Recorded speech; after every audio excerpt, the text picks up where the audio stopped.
The Red Sox say they want to start doing more extensions with younger players, so who's next?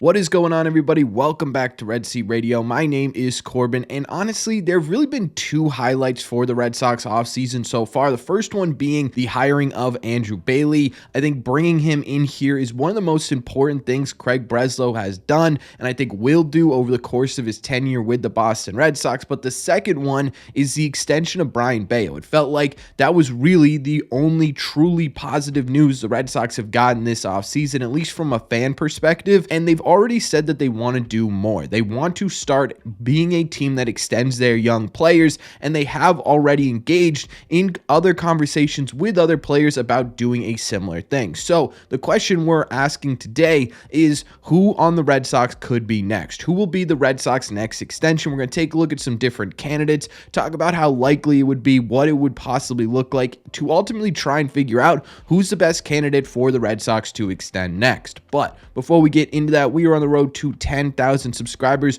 We are less than 50 subs away from that 10,000 mark. Our goal is to get there before opening day. So if you're new here, make sure you guys have hit that subscribe button if you haven't already. We talk Red Sox content almost every single day. Also, make sure you guys have hit the like button on this video as well. Helps these videos out a ton, and it would mean a lot to me. Thank you all very much for clicking on this one. Let's get into it.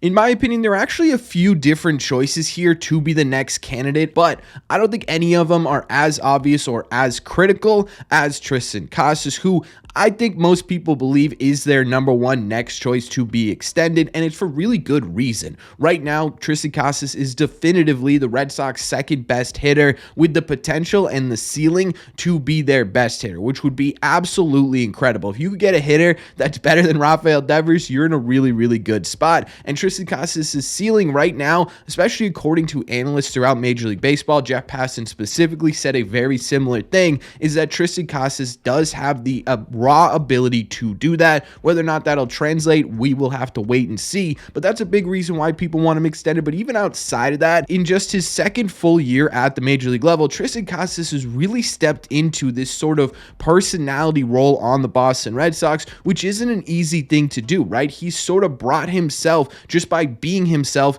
into the spotlight naturally in Boston, within the Boston media, and that's certainly not easy. He's also just sort of naturally stepped into a leadership role. This offseason, Alex Cora has talked about it. Other players on the team have talked about it. TristanCasus is becoming a leader of the Boston Red Sox, and those intangibles are going to be really, really important for what the Red Sox are trying to build over the next coming years, which makes him the clear and obvious candidate to be the Red Sox next extension. But I will say there's a caveat to this, and I think what that is that TristanCasus' idea of an extension and the Red Sox idea of an extension could be two wildly different things. With the personality Casas has, he is perfectly comfortable basically waiting and playing this thing out, right? He believes in his ability. He knows what he could be and what he could be worth, and that to me might make it difficult for the Red Sox to find some middle ground here, especially because Casas is perfectly okay just playing things out, right? Oh, I don't get a deal. Well, that's fine. I'm going to go out and do my thing anyways. I'm not stressing about this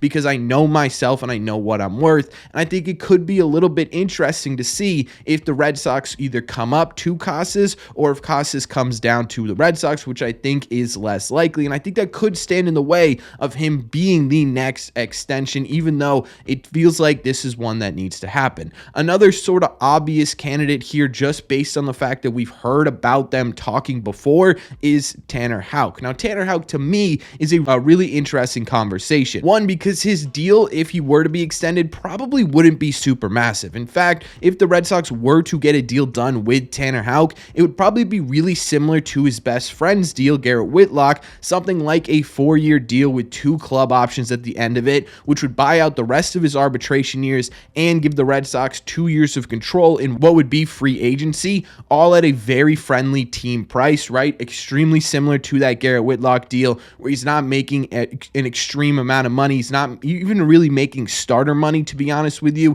that's probably what you're looking at with Tanner Houck. But the other reason I think this is really interesting is because we still don't really know what Tanner could be or is going to be. Can he take that next step forward and be a back-end arm, or is he destined to be a strong bullpen piece? Both of them are valuable. You just don't know which one it is yet, and that to me could throw a wrench in the Red Sox attempting to extend him, because I'm sure Tanner Houck has a different view of what his potential is than what the Red Sox believe his potential could be. The fact that we have seen that conversations have taken place between him and the Red Sox leads me to believe the Red Sox do have some faith in who Tanner Houck could be, and in my opinion makes him a really prime candidate to be the next extension for the Boston Red Sox, because it's not going to be super expensive. They clearly have some sort of understanding of what they believe Tanner Houck could be, and he's a guy who it feels like would be okay taking this security and just playing ball. It just sort of feels like it's Tanner Houck personality. I could be completely wrong on that.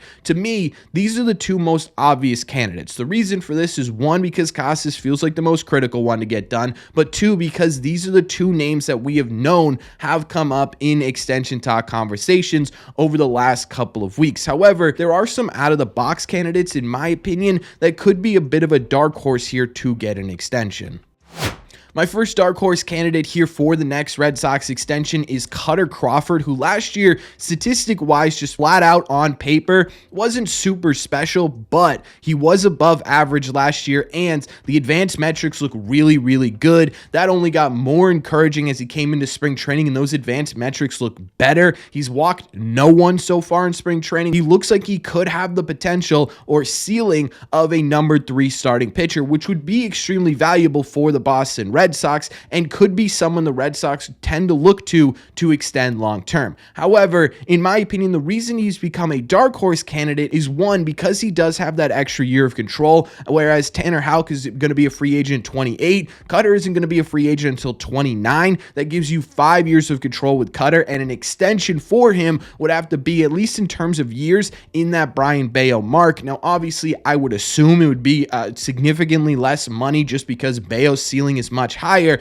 but you're still committing to a pitcher for a longer period of time, and that could sort of deter the Red Sox just a little bit. The other thing I think too that makes Cutter Crawford a dark horse candidate is, like Tanner Houck, you just don't know what he's going to be, right? You have no idea, because he's never been a starting pitcher for a full season. He's also never been a starting pitcher that you've been able to just basically let the gates open with. He was always on a pitch limit when he was starting games. It limited the amount of innings he could pitch in, and I think they want to see what he looks like in a full season first before they really dive into extension talks. However, obviously the point of an extension at this point is to get them as cheap as humanly possible before they really sort of take off. So that's why I have him on here, because if the Red Sox truly think his potential is going to be reached in the next couple of years, it may be smart to lock him in now to a very team-friendly deal before he's worth a whole lot more, which is why I have him on here as a dark horse candidate. The other dark horse candidate on this list that I have here is going to be sort of a combination of two people, because it's the same line of thinking, and that's Don Rafaela and Wilyer Abreu. Now, in terms of Don Rafaela, he did struggle at the major league level last year. We know what the concerns were, right?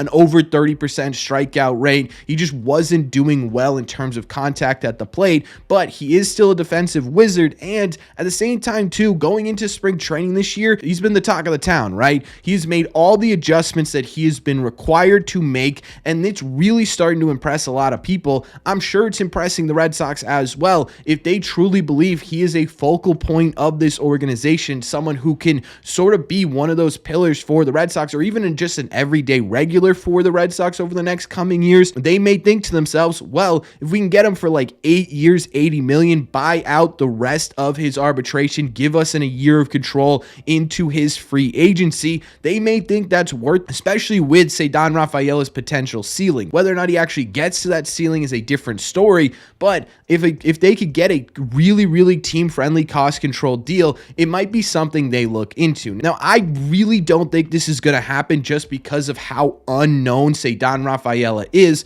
but this offseason, we have also seen other teams like the Brewers who have extended players who haven't even touched a major league diamond yet. maybe the Red Sox are in that line of thinking, which is why I have him on this list. It's also basically the same reasoning for Wilyer Abreu. He had a much more successful major league showing over this last season, but he has looked like he's struggling a bit in spring training despite getting hot lately. Again, if this is someone that they believe is going to be a focal point of the outfield going forward, or if this is someone they believe will be an everyday regular, getting him on a cost control deal like the one I just mentioned not only allows you to save money, it also makes him an extremely movable product, which could also help in the long run as well. So I don't know. I don't really think that these guys are true candidates to be extended yet, just because we really haven't seen much from them and it doesn't feel like the Red Sox MO. But at the same time, baseball's sort of starting to shift a little bit into getting these young players under these cost control deals as soon as humanly possible. We're seeing it with guys who haven't even touched a major league diamond yet. Maybe the Red Sox start to fall in suit. There are a couple of other players who I think have a really outside chance of getting signed to an extension. Jarren Duran, in my opinion, is a very outside candidate, not because of his skill set, but because of the fact that the Red Sox have him under control until his age 32 season. There really isn't a ton of point into extending Jarren Duran because you get him until that age. And then Nick Pivetta as well, who personally I would extend, and I'm sure the Red Sox would try to extend, but as someone pointed out on this channel, he is the union rep for the Boston Red Sox, and because he's so attached to the players union, I would assume he probably wants to test out free agency, having never been before in his career, just to help with the players union as well. So I don't think it's super likely that either of these guys get extended, but I did want to mention their names as someone to, at the bare minimum, keep an eye on. There are a lot of really interesting candidates for the Boston Red Sox to extend next. I think there might be even more than what are on this list. I could honestly see the Red Sox trying to get a deal done like the Brewers did, Churios, I believe, and get someone in the minor leagues extended before they get to Major League Baseball. We know Chaim Bloom tried to do that last year and did not succeed. We don't know who the player was. Either way, right? There are a ton of interesting candidates. In my opinion, I think the most critical, like I said, is TristanCasus. Getting him locked up has to be priority number one, because again, he is going to be a pillar or the face of the franchise for the Boston Red Sox for the next few years. Ensuring that he's here past his arbitration would be really, really important. But we're talking about who's getting extended next in this video. I think it's going to be a bit of a long haul struggle here to get Casas extended. I hope they do it eventually. And right now I have a slight glimmer of hope that they will get that done. I do think the next extension for the Red Sox is going to be Tanner Houck, because I think it's going to be a bit easier to find that middle ground and figure out a spot where they both agree on a long-term deal. So, in my opinion, should be Casas. I think it will be Tanner Houck, but that's just my opinion. So let me know in the comment section down below, who do you think the Red Sox extend next? What do you think the next extension looks like? Is it someone on this list? Is it someone not on this list? Who are you hoping the Red Sox extend next? Let me know all your thoughts in the comment section down below. As always, if you made it to the end of this video, do me a favor. Make sure you guys have hit that subscribe button if you haven't already. Like I said, less than 50 away from 10,000. Let's see if we can get there by opening day. Also, make sure you guys have hit the like button on this video as well. Helps these videos out a ton, and it would mean a lot to me. Thank you all very much for clicking on this one, and I will see you in the red seats.